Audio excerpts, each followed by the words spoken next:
A very good morning, children. I am Lakshmi Narayana Gutta, PGT in Zoology at APMS and Junior College, Parvanja, and also working for NEET Super 60 at Duppalvalsa, Srikakulam. And today we are going to discuss the digestive system of Periplaneta americana, the American cockroach. And in our previous session, we have discussed the morphology of Periplaneta americana and also the mouthparts of Periplaneta americana. And the digestive system of cockroach, it consists of alimentary canal and the digestive glands. The alimentary canal, it is divided into foregut, midgut and the hindgut. The digestive glands includes the salivary glands, the hepatic caecae and the glandular cells of the mesentery. The alimentary canal of cockroach is further divided into the foregut, the midgut and the hindgut. This foregut is again divided into the pharynx, esophagus, crop and the gizzard. Okay, coming to the hindgut, it is again divided into the ileum, colon and the rectum. Okay, there is a cavity present before the mouth which is surrounded by the mouth parts is called as the preoral cavity. This is the preoral cavity and this is the hypopharynx, and this hypopharynx, it divides preoral cavity into anterior cibarium and the posterior salivarium.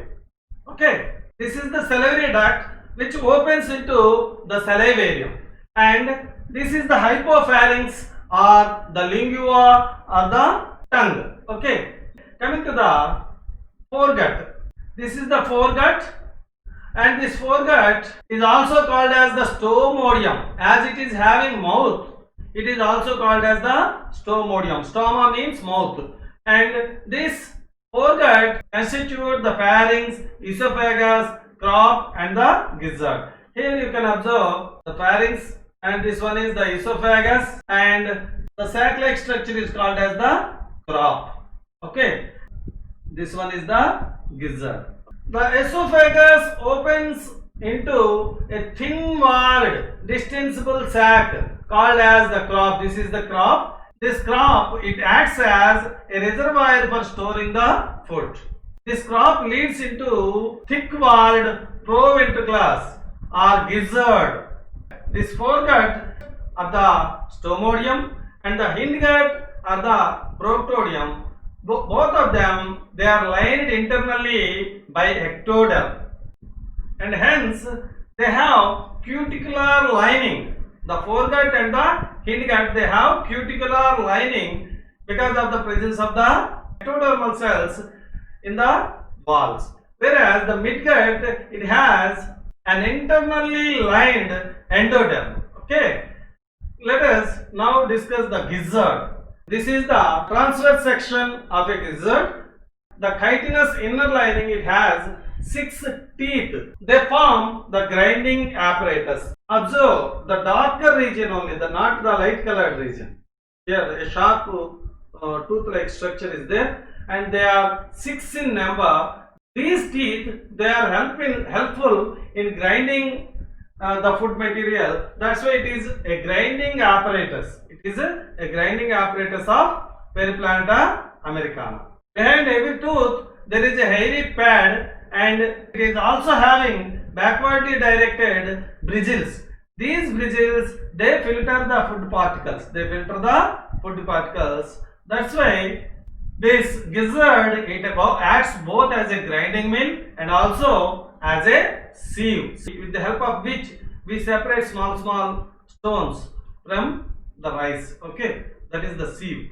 It also acts like that sieve by filtering the food particles. Okay, and a funnel-like membranous fold present below the gizzard is called as a stomodial wall. This stomodial wall, it prevents the backward flow or regurgitation of the food from the mesenteron or the midgut into the foregut.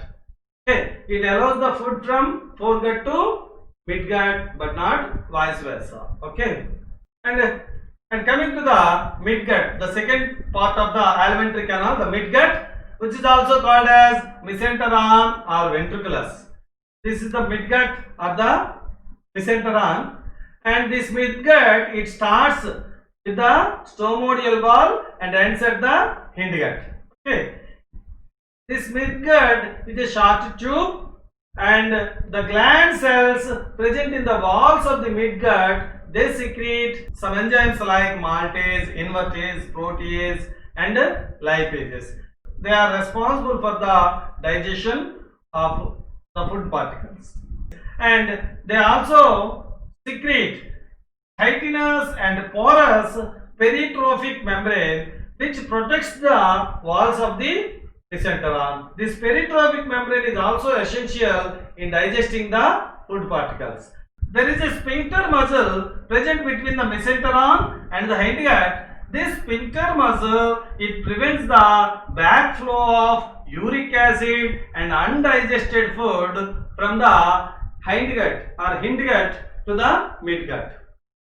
Let us now move to the last part of the alimentary canal, that is the hindgut. The hindgut is a long coiled tube consisting of three regions, namely the ileum, colon and the rectum. This hindgut, it is also called as the proctorium, as it is having the anus. Okay, the foregut is called as the stomodium, as it is having mouth. And this hindgut, it is internally lined by a chitinous cuticle. I have already told you, this is a crop and this one is the gizzard, and arising from the mesenteron, hepatic caecae are there. From the end of this gizzard and to the beginning of this ileum, the first part of the hindgut, there is a mesenteron or the midgut or the ventriculus. This is a ventriculus or midgut. This ventriculus or midgut, we have already told you, the anterior portion, secretory region, which secretes different types of enzymes, whereas the posterior region is the absorptive part, which absorbs the digested food. Okay, and the first portion of this hindgut is the ileum. We can observe 6 bundles of yellow colored Malpighian tubules at the junction of the midgut and the ileum. Okay, these Malpighian tubules, they are helpful in collecting the excretory wastes from the hemolymph. Okay, these excretory wastes, particularly the uric acid, it is sent into the first part of the hindgut, that is the ileum. Okay, this part of the hindgut is ileum, and this part of the long part of the hindgut is the colon, and again the short and wide part is the rectum. Okay, the next part in the hindgut or proctorium is a long coiled tube called as colon. This is the colon, and again a short and wide tube called as the rectum. This rectum on its inner side has 6 longitudinal folds called as rectal papillae. These rectal papillae, they help in the reabsorption of water from the undigested waste material. It is a method of conservation of water by terrestrial insects. Okay, we have completed the alimentary canal. Now let us go to the digestive glands. The digestive glands includes a pair of salivary glands, hepatic caecae and the glandular cells of the mesenteron. Okay, these salivary glands, they are present one pair, one on either side of the crop, and each gland is with 2 lobes. They are further divided into lobules. The ductules from these lobes of the salivary glands, they unite to form a common salivary duct. And this one is one common salivary duct, and that one is another common salivary duct. Both these common salivary ducts, they unite to form a median salivary duct, and between the 2 lobes of the salivary glands, a receptacle or a reservoir is present. And this receptacle, it stores the saliva, and this receptacle has a duct called as receptacular duct. This is called as receptacular duct. And that one is also another receptacle which has a duct called as receptacular duct. Both the receptacular duct, they unite to form a common receptacular duct. This median salivary duct, it unites with the common salivary duct to form an efferent salivary duct. An efferent salivary duct. Okay. Coming to the next gland, that is the hepatic caecae. These hepatic caecae, they are present between the midgut and the gizzard. Arising from the midgut, there are 6 to 8 finger-shaped diverticuli called as the hepatic caecae or the midgut caecae. Here you can clearly observe the hepatic caecae. They are 6 to 8 in number. The hepatic caecae, they secrete digestive enzymes like maltase, sucrase, lipase, tryptase, etc. And these are responsible for these enzymes. They are responsible for the digestion of carbohydrates, proteins, and also the fats. And the secretory part, which is the anterior part of the mesentery, the glandular cells present in the walls of the secretory part, they secrete a number of enzymes like maltase, invertase, protease, and lipases. These are responsible for the digestion of maltase, responsible for the digestion of maltose, invertase responsible for the digestion of sucrose, and protease, it is responsible for the digestion of proteins, and lipase, it is responsible for the digestion of fats. Okay. The glandular cells of the mesentery, they also secrete peritrophic membrane around the food bolus. This porous peritrophic membrane, it is responsible for the digestion of the food bolus. Okay. And coming to the physiology of the digestion, food is seized with the forelegs, labium, the lower lip, labrum, the upper lip, the mandible, it is a mandible, and these mandibles, they are helpful in biting and chewing the food. Okay. And the labium, the lower lip, along with the upper lip, it prevents the food from falling.